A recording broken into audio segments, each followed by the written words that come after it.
How to fix emails not coming in on iPhone. Hi everyone, welcome back to our channel. So in today's guide video, I'll simply guide you through the steps on how you can fix emails not coming in on your iPhone. So make sure to watch the video till the end.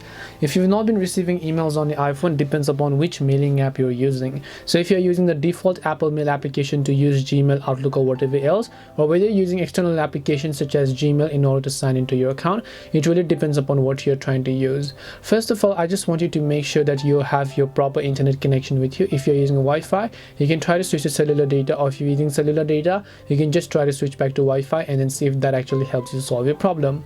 If that doesn't help, the next thing I want you to do is to simply go ahead and then actually open up the settings application here. Once you open up the settings app, you want to simply go to general.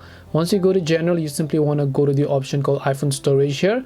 Look for iPhone storage and look for the mailing application that you use, whether it be Apple Mail or whether it be Gmail. So since in this case I'm just showing Gmail, I'll just select Gmail, tap on Offload App and then reinstall the application to see if that solves the problem. If that doesn't help as well, the next thing I want you to do is to simply make sure you have enough drive storage here. Open up Gmail. Sometimes your drive storage could be full, that's why you've not been receiving emails. So if you have Gmail, then your Google Drive storage is full. If you're using Outlook or anything, then your OneDrive storage is full, and if you're using Apple Mail, then your iCloud storage is basically full. That's why you will stop receiving emails once and for all the storage limit has been reached. So you might just want to go ahead and fix that as well. So hope this video helped you. If it did help you, then make sure to leave a like and subscribe to the channel. If you have got any more questions, then feel free to leave them down below. Thank you very much for watching till the end of this tutorial, and see you soon in the next video.